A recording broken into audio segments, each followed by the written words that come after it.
On the shore of a lake in what is now central Germany, 125,000 years ago, people were killing elephants. Not the elephants anyone alive has seen. These were straight-tusked elephants, standing 13 feet at the shoulder and weighing as much as 13 tons, twice the size of a modern African elephant. They were the largest land animals in Europe. At that lakeside, the remains of at least 57 of them lie in the sediment. Nearly every bone carries cut marks left by stone tools. The carcasses were opened while fresh, stripped down, and worked over so completely that even the fat pads in the feet were cut away. Scavengers barely touched them, because there was almost nothing left to take, and it was not a single event. The bones accumulate across roughly 2,000 years, which is many dozens of generations doing the same thing at the same lake. The hunters were Neanderthals. Modern humans would not reach that part of Europe for another 75,000 years. Start with the arithmetic, because the arithmetic is what makes this hard to believe. Before we continue, make sure to subscribe to the channel so you don't miss our future documentaries. Thank you for your support. Now, let's continue.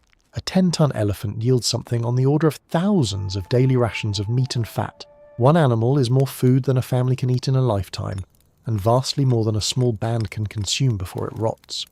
So either those groups were much larger than anyone assumed, or they had ways of keeping meat for months, or both. Cutting an elephant apart is not a quick job either. The hide alone is over an inch thick in places and blunts a stone edge fast, which means napping fresh blades continuously while working.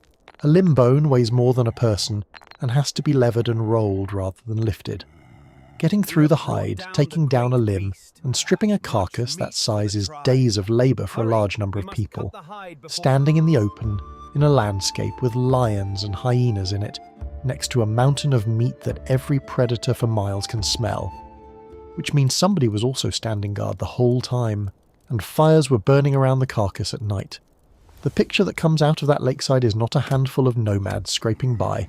It is a substantial group staying in one place long enough to process an animal the size of a truck, and doing it again and again for 20 centuries.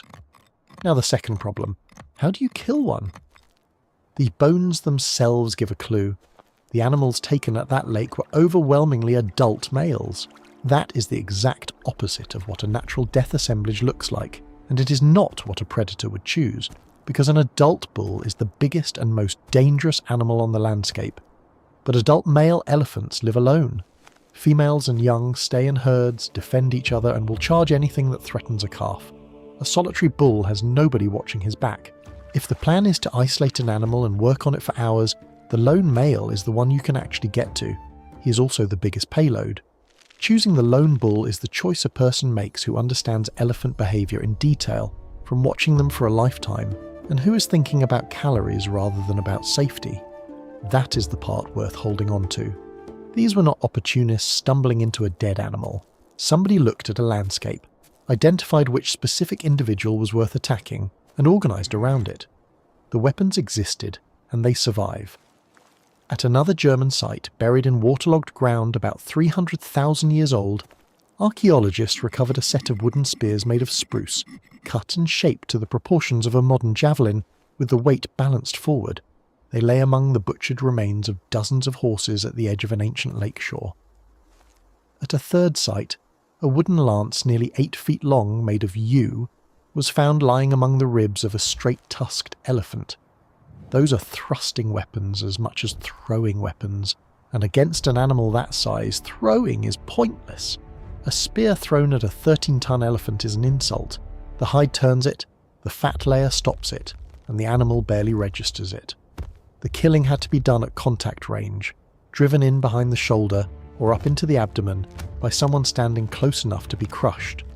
Wooden points do not punch through hide by themselves. They go in where the hide is thin and the organs are close, and the person delivering the blow has to know exactly where that is and get there. Which means the whole hunt was about position, not power. The tactics that work on giants are the ones that take away the animal's advantages. Drive it into deep mud along a lakeshore where its own weight traps it. Drive it into water, push it toward a steep bank or a narrow gully. Dig a pit on a trail it uses and cover it over. Separate it from cover.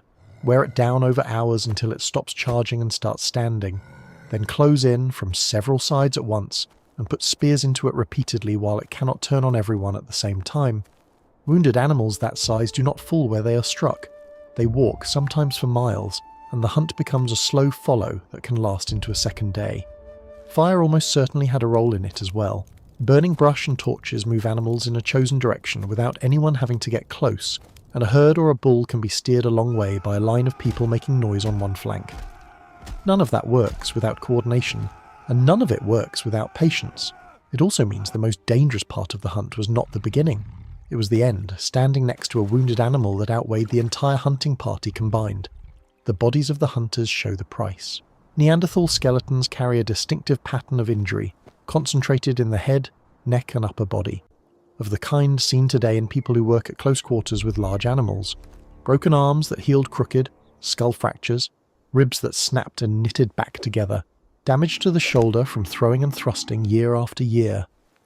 A great many of them survived those injuries, which is its own piece of information. Somebody fed and sheltered a hunter with a shattered arm for the months it took to heal, and then took him back out. The injuries also say something about the method. Wounds concentrated on the front and top of the body belong to people who faced the animal. Nobody gets hurt like that from a distance. Farther north and later, the same logic scaled up around the mammoth. Mammoth remains turn up in enormous concentrations at some Ice Age sites, and people did not just eat them. On the plains of what is now Ukraine, roughly 15,000 years ago, people built shelters out of them. Skulls were set in rings as the foundation. Long bones and tusks framed the walls and the roof, lashed and packed and covered with hides. A single one of those structures used the bones of dozens of animals. Whether every one of those mammoths was hunted, or many were collected from carcasses on the landscape, is argued about. What is clear is that in a treeless, freezing plain, an animal that size was not only food, it was building material, fuel, tools and thread. Bone burns when there is no wood, slowly and hot, and hearths at those sites are full of it. Tusks become spear shafts, needles, beads and carved figures. Hide becomes roofing and flooring, sinew becomes cord, fat becomes lamp fuel, and stone lamps burning animal fat are what lit the inside of caves. Nothing was wasted because on that landscape there was nothing else to use. The weapons improved. At some point in the Ice Age, people began using a spear thrower, a short shaft of bone or antler with a hook at the end that catches the butt of a dart. It effectively lengthens the arm and roughly doubles the speed of the throw. That is the first time a person could put serious energy into a large animal from a safe distance. Points changed too. Stone tips replaced fire-shaped wooden ones, and then those tips got thinner, sharper, and designed to be replaced in the field when they snapped. Some were made to detach inside the wound so the shaft could be pulled out and reloaded. Every one of those changes moves the hunter further from the animal and shortens the time the animal has to react. And when people crossed into the Americas, they walked into a continent full of animals that had never met them. Across the western United States, stone points turn up lying among the bones of mammoths, in the ribs under the shoulder blades, in kill sites beside old water sources where the animals came to drink and got ambushed. Several of those sites are in southern Arizona, in what is now dry desert and was then a wet grassland cut by streams. In the Pacific Northwest, a rib of a mastodon carries a point made of bone driven into it, with the bone around the wound already growing back over the edges. That means the animal survived that particular attack and was killed some other time, by someone else. It is nearly 14,000 years old, and it is the oldest direct evidence of hunting anywhere in the Americas. But the picture that always gets drawn, a ring of men with spears surrounding a mammoth in the snow, oversells how often this happened. Killing a giant is an enormous payoff and an enormous risk, and no group could eat that way regularly.